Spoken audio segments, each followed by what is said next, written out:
Hello అండి, అందరికీ నమస్కారం. ఇవాళ దాల్ రైస్ చేయమన్నారు పిల్లలు. దాల్ రైస్ చేయడానికి టమాటాలు, ఉల్లిపాయలు, మిర్చిలు తీసుకున్నాను. పప్పుని రైస్ని కడుగుతున్నాను. 2 సార్లు బాగా వాష్ చేసుకొని నీళ్ళు పారబోసుకొని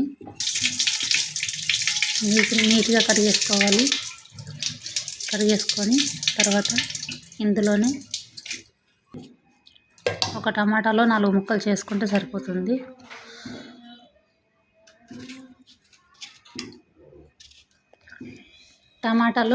ఒక టమాటాలో 4 ముక్కలు చేసుకుంటే సరిపోతుంది. ఉల్లిపాయలు కూడా పొడుగ్గా కట్ చేసి వేసుకోండి. దాని తర్వాత ఇందులోకి ఆయిల్ వేసుకోండి. ఒక పావు ఆయిల్ వేసుకుంటే సరిపోతుంది.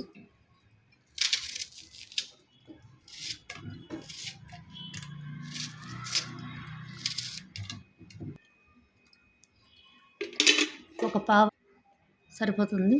ఇందులోనే తర్వాత పసుపు, కారం, ఉప్పు వేసి మూత పెట్టేసి కుక్కర్కి 3 విజిల్ వచ్చే వరకు స్టవ్ పైన పెట్టుకోవాలి. దీని తర్వాత దాల్ రైస్ అయ్యాక చెప్తాను.